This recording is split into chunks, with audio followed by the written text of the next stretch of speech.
நம்ம சில நேரத்துல சில பொருட்களை என்ன பண்ணுவோம், அற்பமா நினைப்போம். சில பொருட்களை அற்பமா அதை கண்டுக்கவே மாட்டோம். ஆனா அந்த அற்பமா நம்முடைய பார்வைக்கு அற்பமாய் தெரிகிற அந்த விஷயம் தேவனுடைய பார்வைக்கு விலையேற பெற்றது. அல்லேலூயா.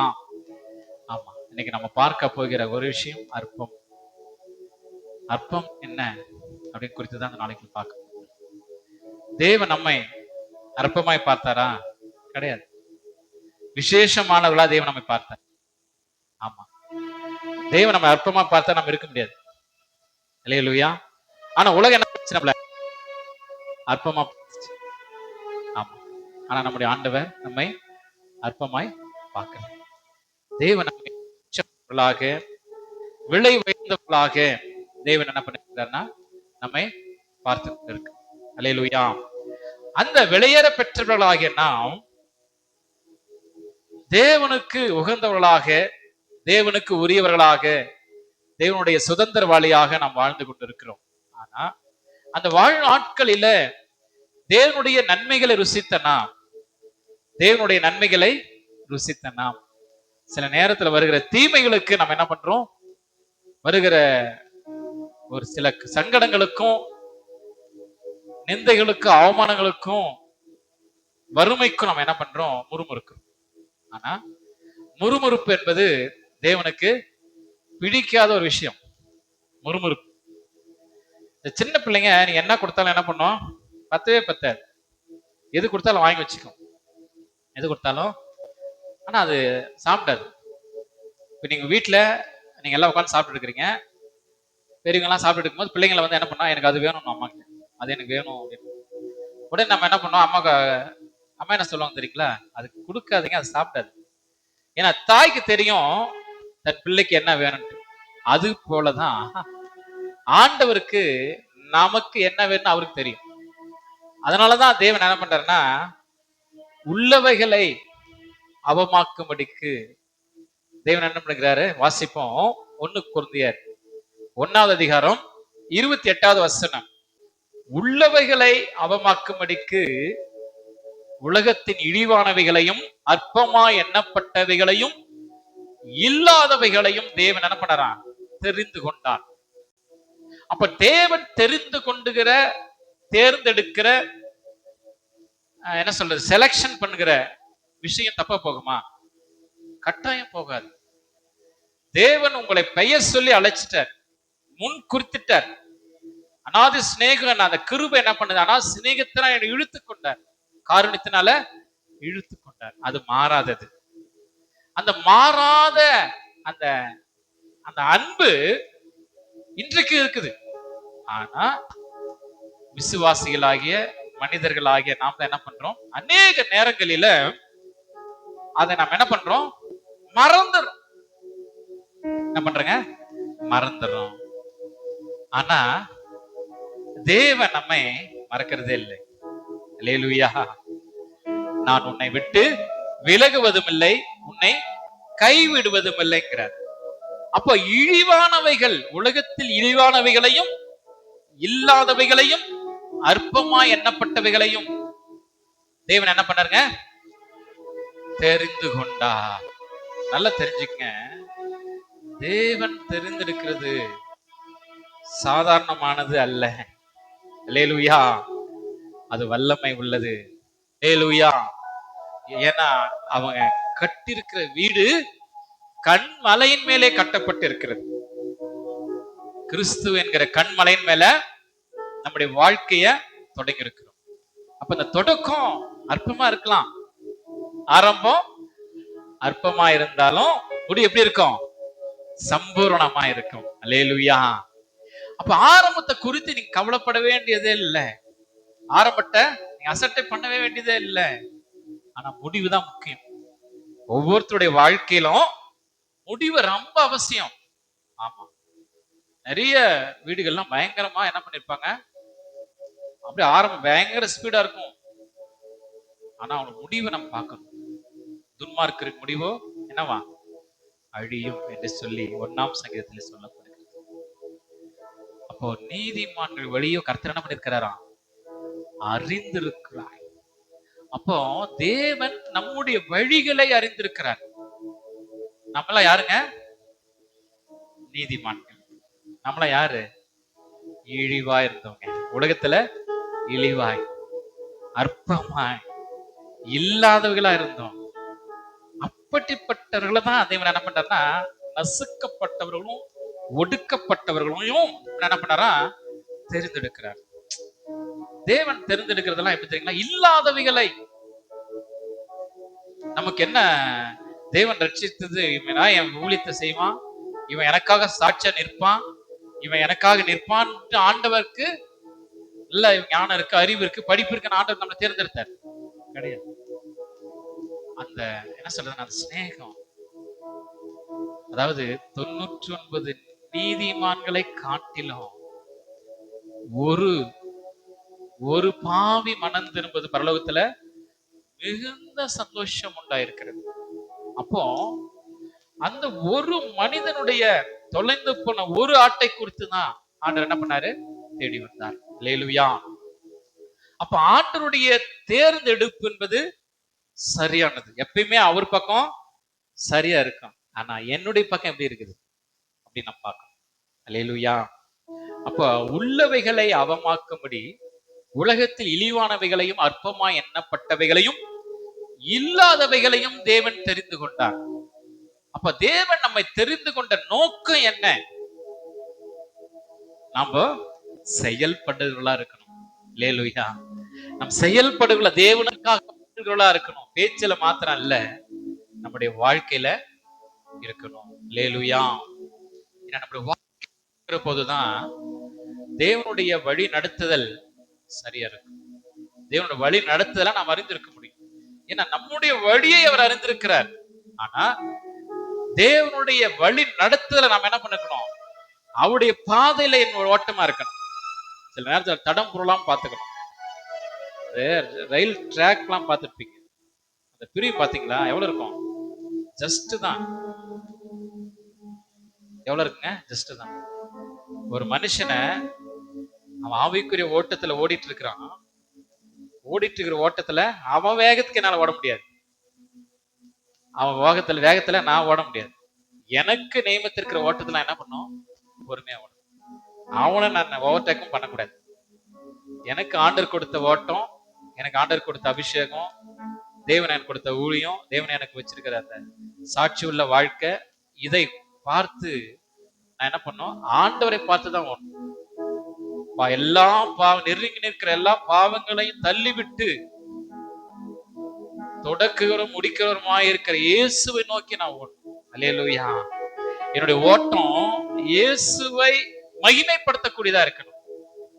என்னுடைய ஓட்டம் அவரை மகிமைப்படுத்தக்கூடியதா இருக்கணும். என்னை மகிமைப்படுத்தக்கூடாது. சில நேரத்துல மனுஷங்களா என்ன பண்ணுறா? தற்புகழ்ச்சி விரும்புவாங்க. தற்புகழ்ச்சி தேவனுக்கு விரும்பாத ஒரு விஷயம். தன்னைத்தானே உயர்த்துகிறவன் தாழ்த்தப்படுவான். தன்னைத்தானே தாழ்த்துகிறவன் உயர்த்தப்படுவான். அல்லேலூயா. அப்போ தாழ்மை நமக்குள் இருக்கணும். தாழ்மையை நம்ம அணிந்து கொள்ளணும். அந்த சரப்பணி என்ன பண்றோம்? கழுத்துல பூண்டுக்கணுமா? நீதிமொழிகள் சொல்லப்படுது. அப்போ நம்ம அந்த தாழ்மை உள்ளவனே தான் தேவன் என்ன பண்றாருன்னா தேர்ந்தெடுக்கிறார். உள்ளவைகளை அவமாக்கும்படி இழிவா எண்ணப்பட்டவைகளையும் அற்பமா எண்ணப்பட்டவைகளையும் இல்லாதவைகளையும் தேவன் தெரிந்து கொண்டார். எதுக்காக? உள்ளத அவமாக்கும்படி. அல்லேலூயா. ஆமே. உலகத்துல உங்களை என்ன பண்ணிருக்கிறார்? நட்சத்திரமா வச்சிருக்கிறார். ஸ்டார். அந்த ஸ்டார் எப்படி இருக்கணும்? ஜொலிக்கணும். எப்ப ஜொலிக்கும்? தேவனை நோக்கி பார்க்கிற போது, தேவனுடைய வழி நடத்தல அறிந்து செல்கிற போது, அவருடைய திட்டத்திற்குள்ள இருக்கிற போது, அப்பதான் நடக்க முடியும். சில நேரத்துல அற்பமாய் எண்ணப்பட்டவர்களை நம்ம வேதத்துல என்ன பண்ண போறோம்? ஒரு 2-3 பேரை பார்க்க போறோம். முதலாவது லேயாள். எல்லாருக்குமே தெரியும். ராகேல், லேயாள். லேயாள் தான் மூத்தவள், ராகேல் ஆமா இளையவள். வாசிப்போம். அதாவது ஆதியாகமம் புத்தகம் 29வது அதிகாரம் 31வது வசனம். லேயாள் அற்பமாய் எண்ணப்பட்டாள் என்று கர்த்தர் கண்டு அவள் கர்ப்பந்தரிக்கும்படி செய்தார். ராகேலோ மலடியாயிருந்தாள். ஒரு தாயின் வயிற்றில் பிறந்தவர்கள் தான் இந்த லேயாலும் ராகேலும். இவர்கள் யாக்கோப்பு தான் ஹீரோ. அதுல யாருங்க? யாக்கோப்பு. இவங்க ராகேலும் லேயாலும் யாருங்க ஹீரோ? அவங்க மாமனார் லாபான். லாபான் இடத்துல யாக்கோப்பு என்ன பண்றாரு? வேலைக்கு உன்னுடைய பெண் எனக்கு வேணும்ன்றாரு. நம்ம லேயாளை பத்தி பார்த்தோம். 29:17 வாசிங்களேன். லேயாளுடைய கண்கள் கூச்ச பார்வையாயிருந்தது. ராகேலோ ரூபவதியும் பார்வைக்கு அழகானவளுமாயிருந்தாள். நம்ம ஒரு பொருள் வாங்க போனாலும் சரி, ஒரு கடைக்கு போனாலும் சரி, ஒரு காய்கறிக்கு கடைக்கு போனோம், என்ன பண்ணுவோம்? நல்ல புஷ்டி உள்ளதும் அழகுள்ளதுதான் நாம் தேர்ந்தெடுப்போம். இது யாருங்க? நாம் எல்லாம் தேர்ந்தெடுக்கிறது அப்படிதான் இருக்கும். கடைக்கு போய் ஒரு பொருள் காசு கொடுத்து வாங்குறத உதவாதன வாங்கி வந்துருமா? எனக்கு ஆனா இங்க இந்த லேயருடைய கண் எப்படிச்சா கூச்ச பார்வை உள்ளதுமா இருந்தது.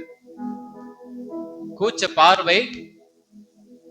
ஆமா. அப்ப இந்த கூச்ச பார்வை உள்ள அந்த லேயர்ல தான் ஆண்டவர் என்ன பண்றாருன்னா, ராகேல் எப்படி இருக்கலாம்?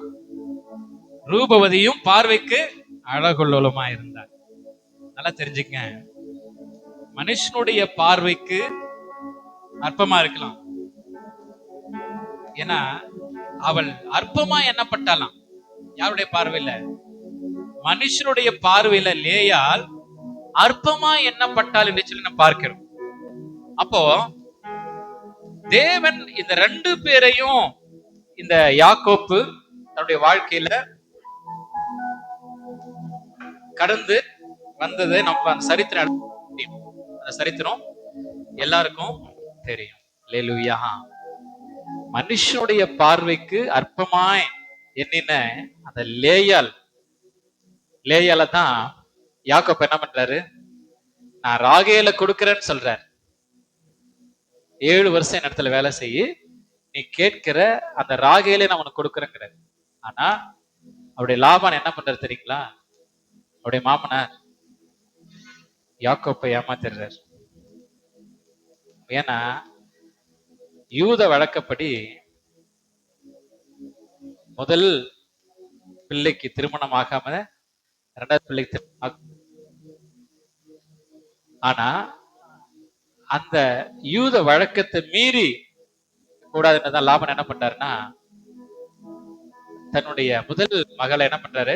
ஃபர்ஸ்ட் யாக்கோப்புக்கு கொடுக்கிறார். இது யாக்கோப்பு திருமணம் ஆயிடுது. அடுத்த நாள் கேட்கிறார், நீங்க என்ன ஏன் ஏமாத்தீங்க அப்படின்னு லாபான் இடத்துல, தன்னுடைய மாமனார் இடத்துல யாக்கோப்பு கேட்கிறார். அதுக்கு அவரு என்ன சொல்லல, கோச்சிக்கல. அப்படி இல்லப்பா, எங்க வழக்கத்தின்படி நான் என்ன பண்ணக்கூடாது? முதல் பிள்ளை இருக்கும் போது 2ஆம் பிள்ளைக்கு நான் உனக்கு கொடுக்க கூடாது. நீ நல்ல அழகுள்ள ராகேல் என்ன பண்ணிட்டீங்க கேட்டீங்க, அதனால என்ன பண்ணிட்டேன், லேயால் அவ திருமணம் ஆகாம நின்றுடுவா, அதனால என்ன பண்ண, உனக்கு நான் கொடுத்துட்டேன். பரவாயில்ல, இன்னும் ஒரு 7 வருஷம் நீ எனக்கு என்னிடத்துல வேலை செய், அப்பொழுது நான் உனக்கு என்ன பண்ண போறேன், ராகேல கொடுப்பேங்கிறார். அல்லேலூயா. சில நேரங்களில ஆனா அந்த மனுஷன் 14 வருஷம் இருக்கிறார். யார் கூட? மாமனாரத்தில் வேலை செய்யறாரு. யாருக்காக? மனைவிக்காக. அல்லேலூயா, அல்லேலூயா. அற்பமாய் நம்ம சொன்ன பாத்தீங்களா, அற்பமாய் எண்ணப்பட்ட அந்த லேயல் இடத்துல ஆண்டவர் என்ன பண்றாருன்னா அற்புதம் செய்யறாரு. அல்லேலூயா. அற்பமாய் இருந்த லேயருடைய குடும்பத்துல, ஏன்னா ராகேலுக்கு என்ன இல்ல, குழந்தை இல்ல. ஆனா அற்பமாய் உலகம் அற்பமா என்னச்சு பாத்தீங்களா, அந்த இடத்துல தேவன் அற்புதம் செய்கிறார். அல்லேலூயா. உலகம் உங்களுக்கு அற்பமாய் பார்க்கலாம், தேவன் இடத்துல இருந்து உங்களுக்கு என்ன பண்ணும்? அற்புதம் வரும். அல்லேலூயா. ஏன்னா அவர் அற்புதர். அவர் அற்புதர். அற்புதர் தான் அந்த லேயனுடைய குடும்பத்துல. அதை மட்டும் நான் வாசிப்போம். 29வது அதிகாரம் 31வது வசனம் 32 வாசிங்களேன். லேயாள் அற்பமாய் எண்ணப்பட்டாள் என்று கர்த்தர் கண்டு அவள் கர்ப்பந்தரிக்கும்படி செய்தார். ராகேலோ மலடியாயிருந்தாள். லேயாள் கர்ப்பவதியாகி ஒரு குமாரனை பெற்று, கர்த்தர் என் சிறுமையை பார்த்தருளினார். இப்பொழுது என் புருஷன் என்னை நேசிப்பார் என்று சொல்லி அவனுக்கு ரூபன் என்று பெயரிட்டாள். யார் இடத்துல அற்புதம் அற்பமாய் உலகத்துல அற்பமாய் நினைக்கிறாங்க பாத்தீங்களா? அவர் இடத்துல ஆண்டவர் என்ன பண்றாரா? இந்த அற்பமா எண்ணின இந்த மகளுடைய வாழ்க்கையில, லேயருடைய வாழ்க்கையில தேவன் என்ன பண்றாருங்க? அற்புதம் செய்கிறார். முதல் குழந்தை சொல்றாரு, லேயால் கர்ப்பவதி ஆகி ஒரு குமாரனை பெற்று. தேவன் என்ன பண்ணாரா? அவருடைய அற்பமா எண்ணப்பட்டது கர்த்தர் அவருடைய கண்கள் கண்டது. நல்லா தெரிஞ்சுக்கங்க, என்னுடைய வாழ்க்கையில என்னுடைய நிலைமைய தேவனுக்கு தெரியப்படுத்தணும் அப்படின்னா என்ன பண்ணணும்? சில நேரத்துல உலகத்தாரவங்களை அற்பமா நினைக்கலாம். ஆனா நான் என்ன பண்ணணும்? அந்த உலக மக்கள் இடத்துல நான் என்ன பண்ணக்கூடாது? என்னுடைய இயலாமைய, என்னுடைய அங்கலாய்ப்ப கொட்டக்கூடாது. அல்லேலூயா. அல்லேலூயா. தேவன் பார்க்கறானா? அது பார்த்ததுக்கு அப்புறம் கர்த்தரின் சிறுமையை பார்த்து அருளினார். இப்பொழுது என் புருஷன் என்னை நேசிப்பார் என்று சொல்லி அவனுக்கு என்ன பண்ணாரா? ரூபன் என்று பையனுக்கு ரூபன் என்று பெயரிட்டார். 12 கோத்திரத்துல முதல் எங்கிருந்து உருவாதுங்க? ஆமா, லேயர் இடத்துல. பார்வைக்கு எப்படி இருந்தா? கூச்ச பார்வம் உள்ளவங்களா இருந்தா. மற்றொரு பார்வையில அற்பமா இருக்கும். ஆனா தேவனுடைய பார்வையில 12 கோத்திரத்துல ரூபன் கோத்திரம். அல்லேலூயா, அல்லேலூயா, அல்லேலூயா. இரண்டாவது வாசிப்போம். அதுல 33. மறுபடியும் அவள் கர்ப்பவதியாகி ஒரு குமாரனை பெற்று நான் அற்பமாய் எண்ணப்பட்டதை கர்த்தர் கேட்டருளி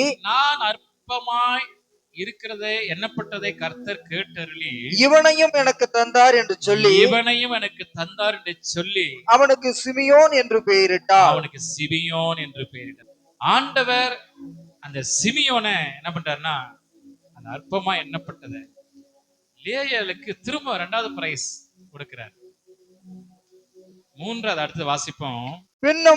பின்னும் அவள் கர்ப்பவதியாகி ஒரு குமாரனை பெற்று என் புருஷனுக்கு 3 குமாரரை பெற்றபடியால் அவர் இப்பொழுதும் என்னோடு சேர்ந்திருப்பார் என்று சொல்லி அவனுக்கு லேவி என்று பெயரிட்டாள். லேவி கோத்திரம் தெரியல உங்களுக்கு? லேவி கோத்திரம் தேவனை துதிக்கிற, தேவனுக்காக பாடுகிற ஒரு கூட்டம் எங்க எழுப்புதுங்க? லேயாளுடைய வயிற்றிலிருந்து கிளம்புது. அவருடைய கர்ப்பத்திலிருந்து என்ன பண்ணுது? தேவன் உருவாக்குறார். அல்லேலூயா, அல்லேலூயா. சில நேரங்களில புரியுதுங்களா? உள்ளவைகளை அவமாக்கும்படி இல்லாதவைகளையும் அற்பமா எண்ணப்பட்டவைகளையும் தேவன் என்ன பண்ணாராம்? தெரிந்து கொண்டார். சில நேரங்களில உங்க வீடுகளில் ஆட்டும், நீங்க வேலை செய்யற இடங்களில், சொந்த பந்தங்கள் இடத்துல ஆட்டும், நண்பர்கள் உறவுகள் மத்தியிலும் நீங்க அற்பமாய் காணப்பட்டாலும் ஒன்றுக்குமே கவலைப்படாதீங்க. லேயாளுக்கு தேவன் என்ன பண்ண? அற்பமாய் பார்த்து தேவன் என்ன பண்றாரு? அவளுக்கு ஒரு மேன்மை கொடுக்கிறார். அந்த மேன்மை எப்படி எவ்வளவு சந்தோஷப்பட்டிருப்பாங்க யோசிச்சு பாருங்க. லேயால எவ்வளவு சந்தோஷப்பட்டிருப்பாங்க. என்னை யாருமே திருமணம் செய்ய மாட்டாங்க, அப்படிப்பட்ட என்ன தேவன் அப்படி ஒரு திருமண பந்தத்தை இணைச்சு எனக்கு ஒரு பிள்ளை பேர் பெரும்படியாக தேவன் செய்தாரே. அவ தேவனுக்காக எப்படி இருந்திருப்பார்? சந்தோஷப்பட்டிருப்பார். அல்லேலூயா.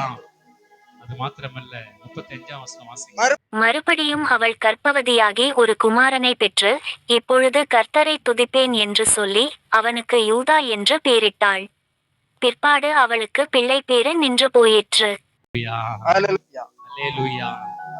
அந்த யூதா கோத்திரத்துல பிறந்தவர் தான் இயேசு கிறிஸ்து. அல்லேலூயா. அந்த யூத சிங்கத்தின் ராஜா தான் இயேசு கிறிஸ்து. உங்களுக்கு புரியுதுங்களா?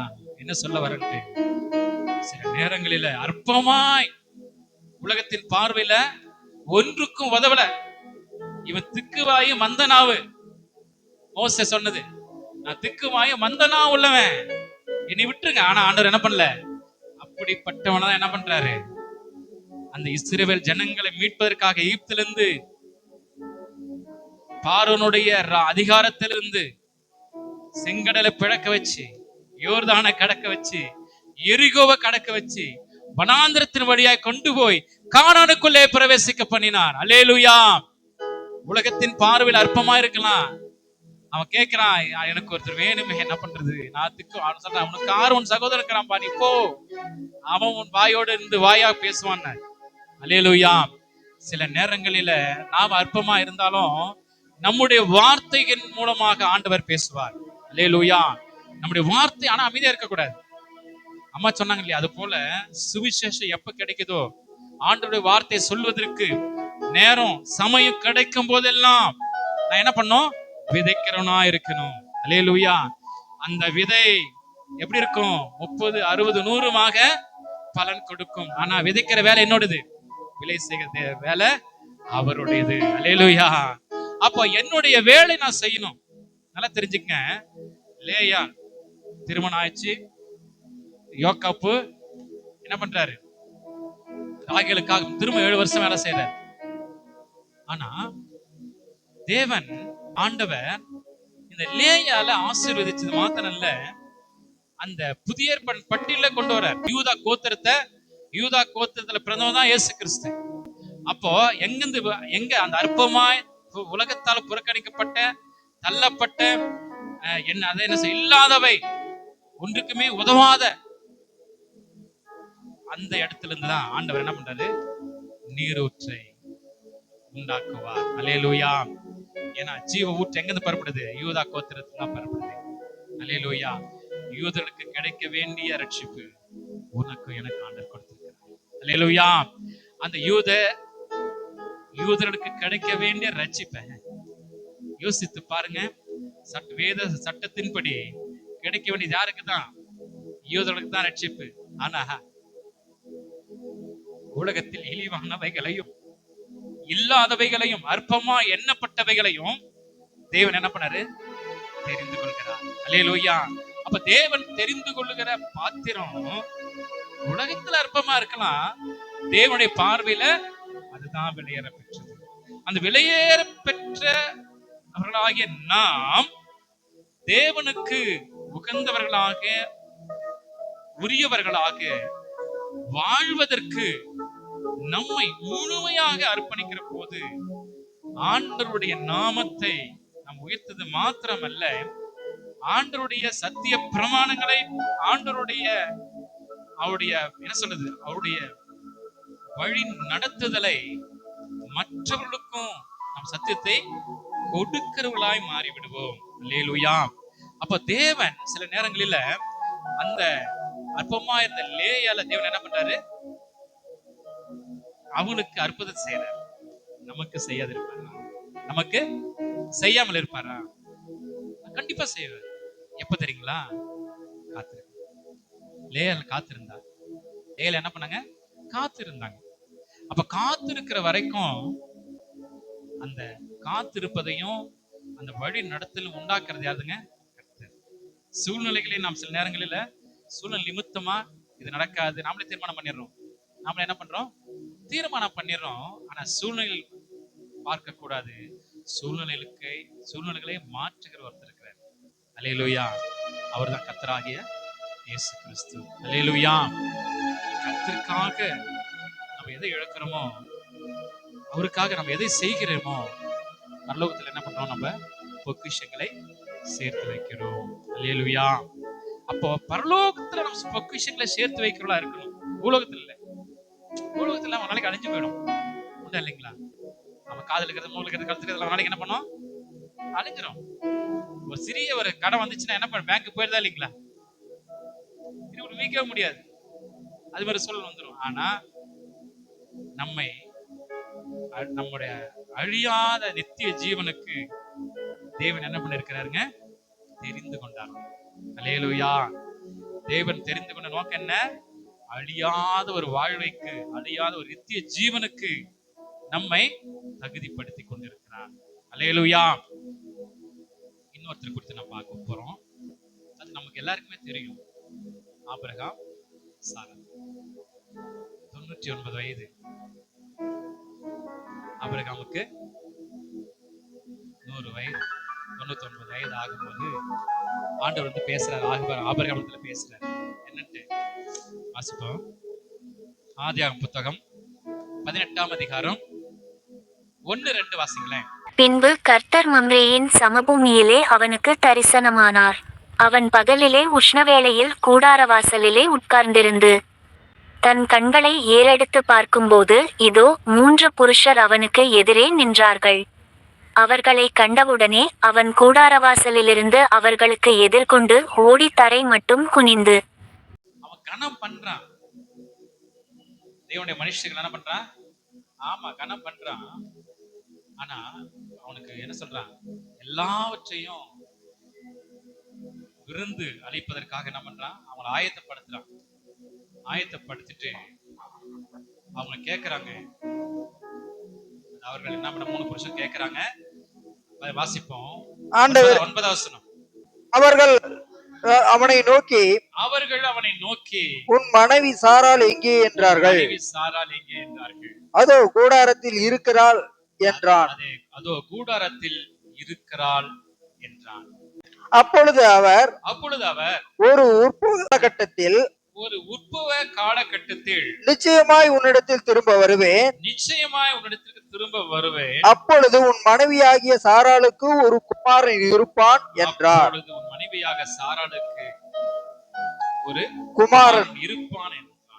சாராள் அவருக்கு பின்புறமாய் கூடார வாசலில் இதை கேட்டுக்கொண்டிருந்தாள்.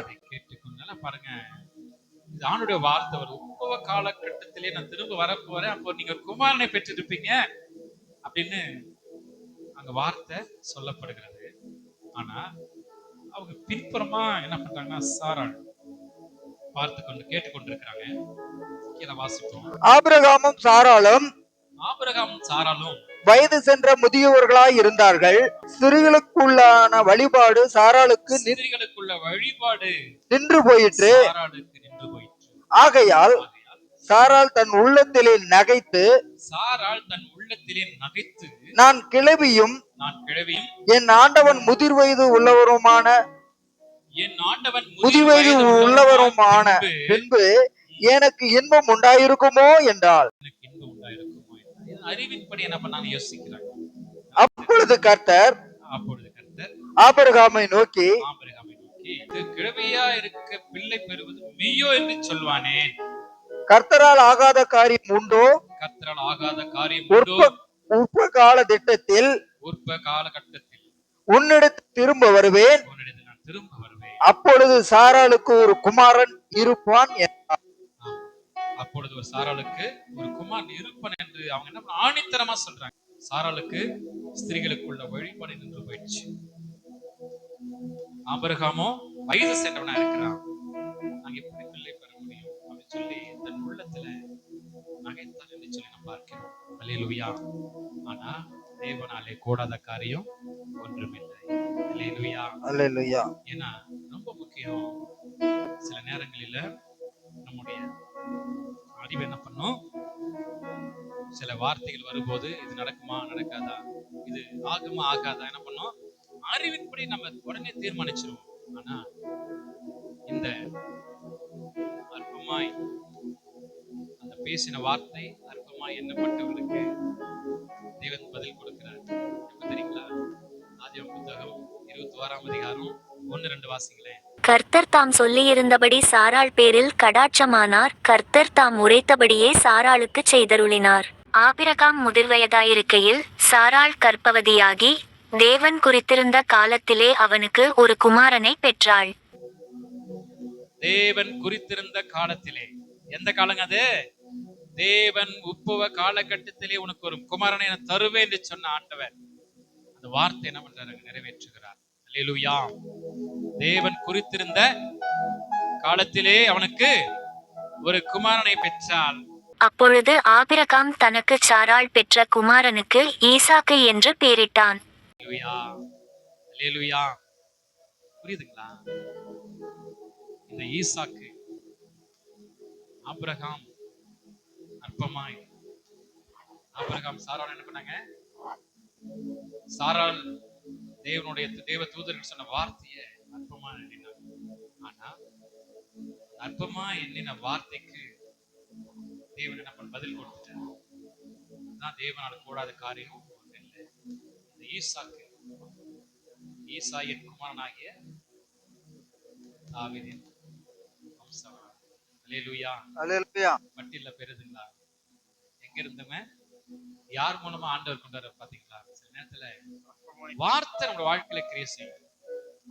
வார்த்தை நம்முடைய வாழ்க்கையில, நம்ம ஆண்டோடைய வார்த்தை அது நிறைவேறுகிற வரைக்கும் ஆண்டவர் அத செய்யாம அதை விடவே மாட்டார். ஏன்னா அவர் சொல்லி ஆனா மனுஷன் அல்ல, சொன்னதுதான். அல்லேலூயா. அல்லேலூயா. அவர் மனுஷன் அல்ல, அவர் யாருங்க? தேவன். அல்லேலூயா. அதாவது மத்தேயு எழுதின சுவிசேஷம் 1ஆம் அதிகாரம் 2வது வசனம் வாசிங்க. ஆபிரகாமின் குமாரனாகிய தாவீதின் குமாரனான இயேசு கிறிஸ்துவினுடைய வம்ச வரலாறு. ஆபிரகாம் ஈசாக்கை பெற்றான், ஈசாக்கு யாக்கோபை பெற்றான், யாக்கோபு யூதாவையும் அவன் சகோதரரையும் பெற்றான். ஈசாக்கு எங்க பிறகுறாங்க? எங்க? ஆபிரகாம் சாராள். அல்லேலூயா. தேவன் சில நேரத்தில் அற்பமாய் சில வார்த்தைகளாகட்டும், சில செயல்பாடுகளாகட்டும், உலகத்தின் பார்வைக்கு இது அற்பமாய் காணப்படலாம். என் அறிவின்படி இல்லைனாலும் தேவன் என்ன சொல்றாருன்னா, தேவனாலே கூடாத காரியம் ஒண்ணு இல்லை. அப்போ ஆண்டவர் அங்க எங்க அற்பமா நினைக்கிறாங்களோ அந்த இடத்துல ஆண்டவர் அற்புதம் செய்கிறவரா இருக்கிறார். அல்லேலூயா. ஆமா, எது அற்பமா மனுஷர் பார்வையில் எது அற்பமாய் தெரியுதோ அவன் சொல்றான், ஐயோ எனக்கு வயசு ஆயிடுச்சு, ஸ்திரீகளுக்குள்ளே வழிபாடு எனக்கு இல்லை என்று போயிடுச்சு.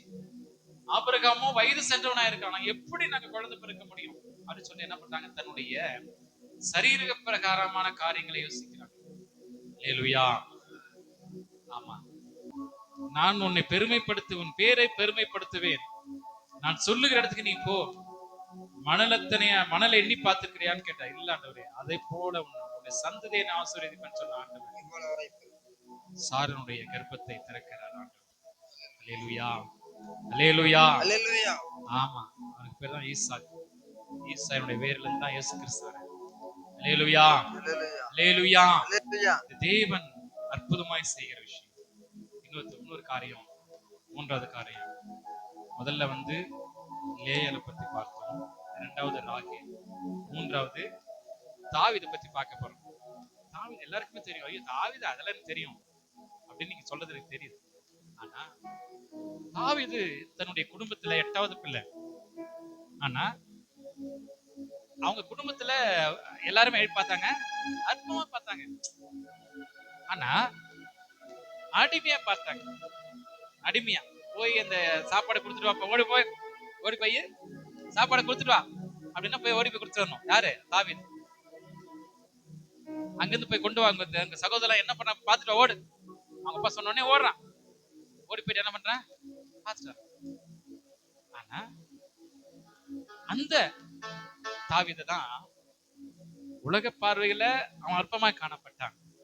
தேவனுடைய பார்வையில ராஜா, என் இருதயத்துக்கு ஏற்றவன். அல்லேலூயா. அப்ப தேவனுடைய இருதயத்துக்கு ஏற்றவனாய் மாறுவதற்கு அவன் என்ன பண்ணா? செய்த ஒரே விஷயம் தாங்க. அவன் செய்த ஒரே விஷயம் தான். எல்லா நேரங்களிலும் ஆண்டவரை துதிச்சிட்டு இருந்தான். நம்ம சில நேரங்கள்ல நமக்கு ஒண்ணுமே தெரியாது, அடுத்து என்ன பண்ணணும்னு தெரியாது. நம்ம செய்ய வேண்டிய ஒரே விஷயம் துதிக்கணும். எங்க வீட்டுல கடன் பிரச்சனை இருக்கு, துதிங்க. ஆண்டவர் கையின் பிரயாசத்தை ஆசீர்வதிப்பார். பணம் கொட்டிடாது.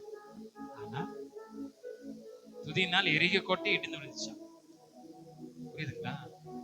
அப்ப இந்த தாவீது அவன் செய்த ஒரே காரியம் துதிச்சான், ஆண்டவரை மகிமைப்படுத்தினான். ஆண்டவரை முதன்மைப்படுத்தினான். யாரெல்லாம் ஆண்டவரை முதன்மையும் மகிமைப்படுத்தியும் துதிச்சிருக்காங்களோ அவர்களுடைய வாழ்க்கையில தேவன் என்ன பண்ணுவாரு? அற்புதம் செய்வார். அல்லேலூயா.